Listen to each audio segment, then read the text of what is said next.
How to delete and close your eBay account. Hello guys, in today's video I'm gonna show you how to delete and close your eBay account easy and fast. So all what you have to do is go to ebay.com and log into your account.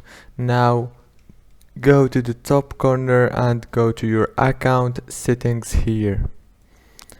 After you click on account settings, it will take you to this page. Now all what you have to do is go and click on account preferences, click on close account.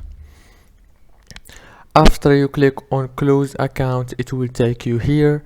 All what you have to do is go down and click on close account and delete my data. Don't forget to like and subscribe if this video was helpful.